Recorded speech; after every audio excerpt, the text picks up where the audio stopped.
Okay, today we're going to be taking a look at all of the Topps football card designs of the 1980s to see which one ranks the highest, and then we'll see how they stack up and compare to card designs of the 1970s.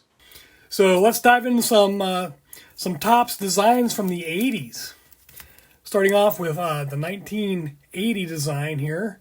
To my eye, this card is really pleasing. I do really like it. I like this solid border that goes all the way around. It really kind of helps set off that image. And it does make it easier to see if the card's well centered or not. This one looks to be a little bit off top to bottom and maybe a hair off from left to right as well. But all in all, pretty good. I also like this little football here in the middle where they put the team name and the player name. It's really kind of understated. It's just kind of sitting there. It's almost in the background. But the laces kind of set it off so you kind of know what it is. I also like how this player name is kind of set off as well. Got the uppercase there on the green background, which is really kind of one of my biggest gripes with this card and a lot of the cards from the 70s, is Topps really makes some really weird color choices. I mean, for example, this card, we know the player is for the Oilers. We know the team colors are blue, red, and white, but they chose green for the background of the name. I mean, I just don't get it. It's just kind of ridiculous anyways.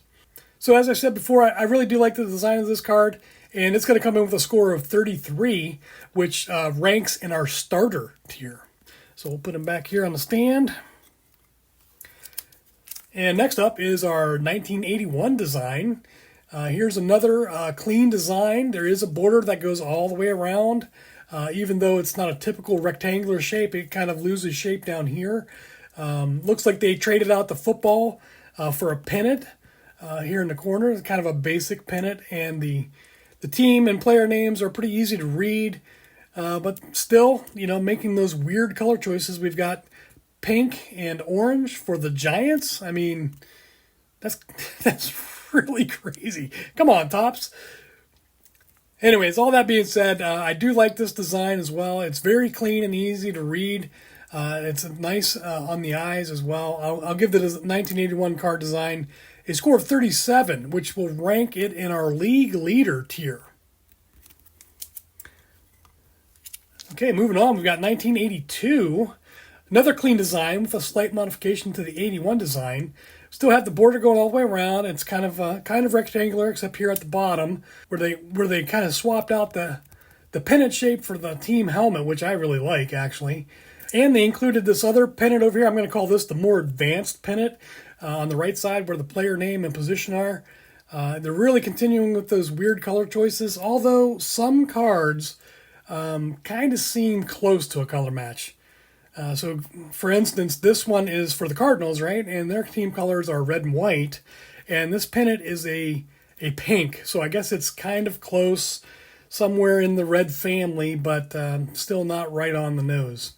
I also looked at some other cards for other teams, like the Giants, where the pennant is a lighter blue, which kind of matches their team color of blue.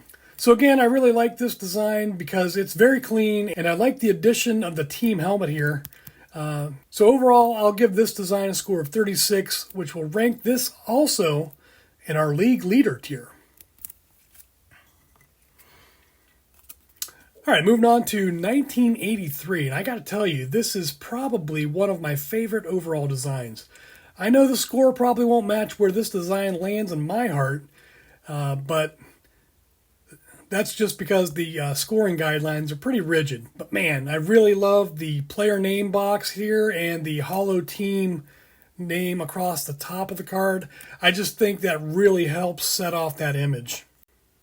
We've got a nice solid border all the way around in a basic rectangle shape, except for the bottom here where it has some rounded corners, which is still pretty nice. It follows suit with this rectangular box on the inside there for the player name. And the common theme still comes through with Topps and their odd color choices. But overall, there isn't a lot to complain about with this design.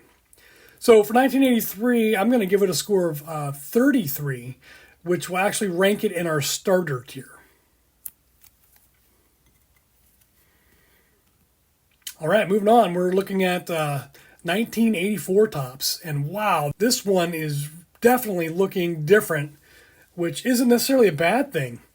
Now, okay, we've got a solid border all the way around in a rectangular shape, and look at how they set off this image right here. It's almost like they turned the border at an angle. I mean, I really like that. It's very interesting.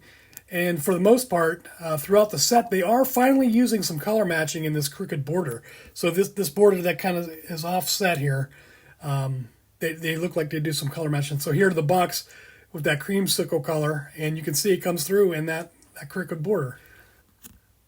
Now, with that being said, there are some kind of odd teams like the Los Angeles Raiders that have a blue color instead of like a silver or a gray. Don't know why that happened. Or the Colts have a purple color instead of a blue color. So similar, but not right on the head. But overall, most of the teams are color matched pretty well. And I think all of the fonts used here are really easy to read. And they include the team logo down here, which is really nice in my opinion. Wow, I'm really surprised at how much I like this design. I'll give this design a score of 37, which places it in our league leader tier. And now it's time for possibly the most iconic design of all time, Topps 1985. This is the year that Topps literally flipped this card design on its side. We've got a solid black background, completely opposite of the usual white background, and the player cards are turned on their sides. They're all horizontal instead of vertical. The only vertical cards in this set are the record breakers and the checklists. So I really love this black background. I think that is really sharp, but it definitely makes it harder to get these cards graded, as there can be some chipping along the edge here or some color loss, and just makes it a little more difficult to get them graded. And this year, it looks like they've really paid attention to color matching as well.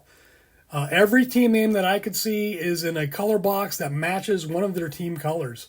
So the Seahawks, you can see in the helmet, have that blue color, and there it is in the Seahawks name. So really, really pleased with that. The fonts are great, and it is visually stunning just because of that black background. And for that reason, this design gets a score of 37, and it will sit in our league leader tier. Okay, now we've got another iconic set design in 1986. This set features the green and white striped background. And we're going back to the vertical card design here, back to some, and also back to some more odd color choices. I think the background here makes this set one of the most recognizable sets ever. And, we've got this solid border that goes all the way around again, which I really like in that rectangular format. And the fonts for the team and player's name, as well as the position, are all pretty much easy to read. Now, some teams get a color match in the stripe down here where the player name is, but others still get a little bit of wacky choices. So overall, not a terrible design, and I'll give this set a score of 36, which will also place it in the league leader tier.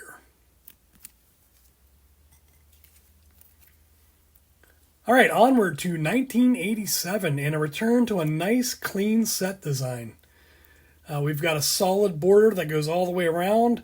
We got a little bit of shape loss up here where the team name and the player name are. Not a big deal. There are a couple of banners at the top here, like we talked about, right? The team name here and the player name that kind of push that border around a little bit. We do get a focus on color matching again in these banners, which is much appreciated. So the Buccaneers and their creamsicle, they pretty much match in the banners, so that's great. All the fonts here are pretty easy to read, and to be honest, I do really like this design. The 1987 set receives a score of 41, putting it in the Pro Bowl tier. I think this is our first card in the Pro Bowl tier. Okay, just 2 more years to go. Next up is going to be the 1988, a banner year in card collecting. This set is home to the famous Bo Jackson Super Rookie card. The 1988 set has another clean design with a semi-rectangular border here that goes all the way around. You can see that it kind of goes off shape down here where it meets the team helmet. And the player name and the position down here, they kind of hang out down here in an extended portion of the border in an area that uses a bunch of color but doesn't really color match team colors. This is another great set, And 1988 Topps is going to receive a score of 37, placing this in the league leader tier. All right, our last set of the 80s, 1989. 1989 features a hard, solid border all the way around the image and a unique set of color bands on the sides here that are reminiscent of the color bands on the player uniforms. Now, these color bands are sadly not matched to the team colors. Why, Topps? Why? Now, outside of that, card looks very nice. It's got an oblong shape down here to hold the team and player names as well as the position. That shape is kind of blurred out a little bit around the edges, which I do kind of like. Helps it kind of fade into the background. The last of the 1980s set designs is going to score a 37, which also puts this in the league leader tier. Okay, let's stack up the 1970s cards at the top here against the 1980s cards. And why don't you tell me in the comments which design you like the best. So I ranged these from 1970 all the way through 79, and then 1980 all the way through 1989. And I think you can see here that Topps kind of did a few things here in the 70s where they tried some different things out, and maybe by the time they got to 1979, they were kind of getting their feet under them, and they've really started some nice solid clean designs down here. And then they pulled these two in the middle here, which are just iconic card set designs, I think. And they just kind of disappeared. I don't know. They stopped doing them for some reason and went a completely different direction, went back to kind of a clean design, which honestly, I don't mind. I like the clean designs. I think they look really sharp. I like designs like this too, where they have that nice thick border around there. These are definitely iconic, but again, I think this one right here is probably my favorite design of all time, at least for the 70s and 80s.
Okay, now if you've missed out on my video where I rank all the Topps 1970s card designs, or you just want to take another look at it, click on the thumbnail right over here.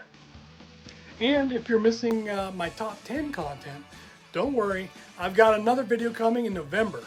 In the meantime, just click on this thumbnail right over here, and you'll see one of my earliest top 10 videos. As always, stay safe out there. I'll see you next time.